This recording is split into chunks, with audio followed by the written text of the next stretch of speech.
kemudian gini, saya dengar juga ibu katanya sempat masuk penjara. Betul, karena membunuh suami. Apa yang melandasi ibu hingga berani membunuh suami ibu? Karena saya kan selingkuh, Pak Ustadz. Suami saya tahu. Kemudian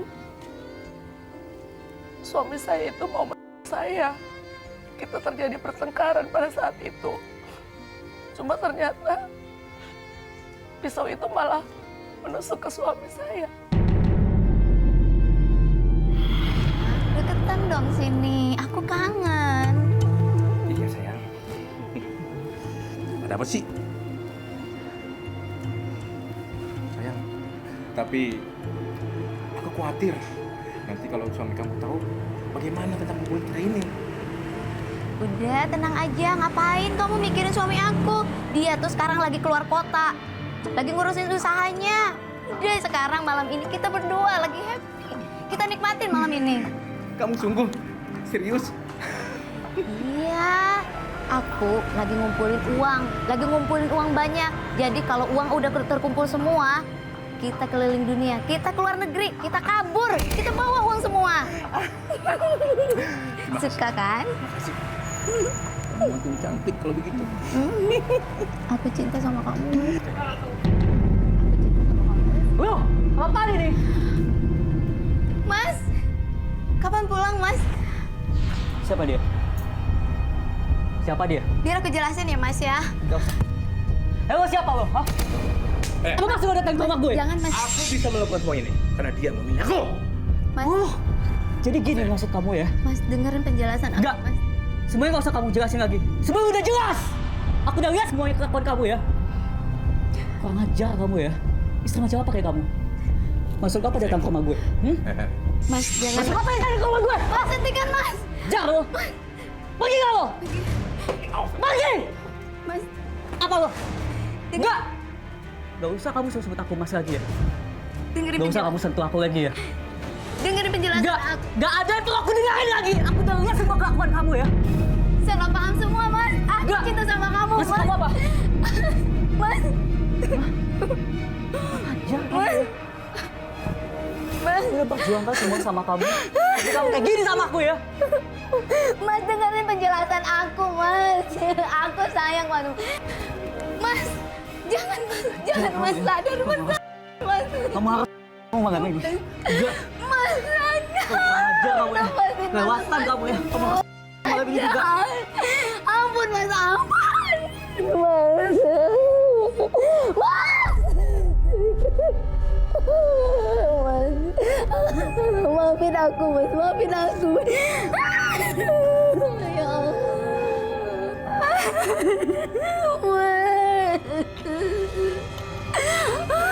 Ya Allah. Kenapa kejadian seperti ini? Tolong. Gini, Pak Kiai, kalau urusan dunia mungkin dia sudah menjalani hukuman itu, Pak Kiai. Lalu kalau dari agama gimana ngelihat Wa may peristiwa yaqtul kayak gini? muta'ammidan fajaza'uhu jahannam khalidan fiha. Siapa yang membunuh orang dengan sengaja, jahanam menunggu dia. Ya. Tapi hari ini Allah beri kesempatan kita hidup. Ada orang yang pernah membunuh orang 99 orang. Jarak dia sudah dekat dengan neraka, tapi dia diberi hidup oleh Allah, kemudian dia bertobat kepada Allah. Diampuni. Nah, caranya bagaimana sekarang? Suami sudah meninggal dunia, dia sudah jadi korban pembunuhan tangan kita. Cobalah banyak baca Al-Quran, banyak bersedekah, banyak berdoa, persembahkan pada suami, mudah-mudahan dia memaafkan kita dengan cara itu. Karena yang dia butuhkan sekarang bukan lagi kehidupan, dia memang sudah mati, tapi dengan cara itu mudah-mudahan Allah kemudian bukakan hatinya untuk memaafkan kita sebelum kiamat datang. Nah, ibu kan masih merasa ketakutan nih. Selalu ketakutan itu selalu menghantui. Dengan udah tahu ibu menjalani hukuman seperti itu, kenapa? Apa yang masih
tahun di dalam penjara dan sekarang saya divonis kanker. Itu pun umur saya sudah tidak akan lama lagi. Nah, itu tidak boleh. Ma asabaka min hasanatin faminallah wa ma asabaka min sayyi'atin famin nafsik. Kebaikan yang menimpamu dari Allah. Tapi kalau ada keburukan yang menimpamu, itu dari dirimu sendiri. Jangan mempersalahkan Allah. Kemudian juga vonis-vonis tentang penyakit seperti itu, jangan membuat kita putus asa dari rahmat Allah. Diberi hidup oleh Allah, sebenarnya dia sedang membuka pintu. Tinggal pilih pintu yang mana. Ya. Nah, saya pengalaman ya ada jemaah kita yang oleh dokter divonis tinggal 3,5 bulan umurnya.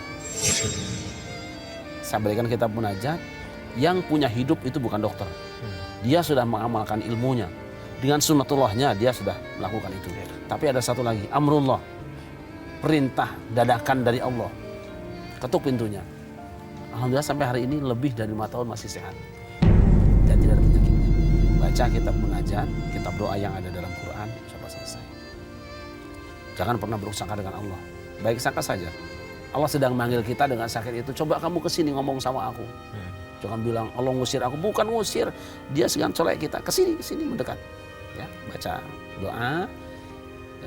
Dokter bisa dipercaya sesaat, tapi tidak vonisnya. Insya Allah ada jalan lain. Dan Ustadz, jadi apa yang harus saya lakukan? Karena selama ini saya jadi merasa kesepian. Saya terkadang teringat suami saya, anak-anak saya.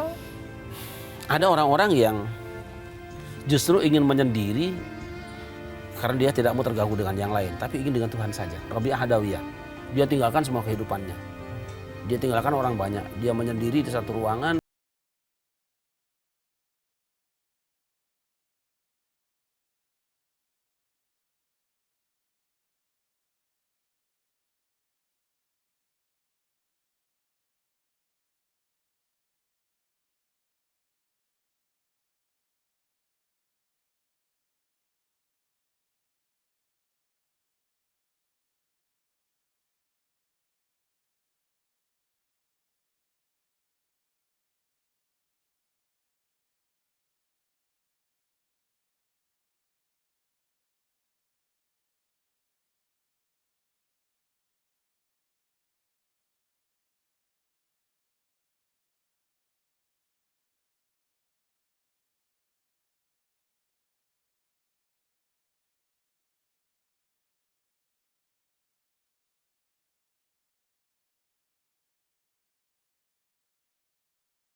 Jannakum min hudan faman tabi'a hudaya fala khaufun 'alaihim wa lahum yahzanun. Jika nanti ada bimbingan dariku, wahyuku, lakukan itu saja. Jadi tobat dan sering baca Al-Quran lalu amalkan semampu kita.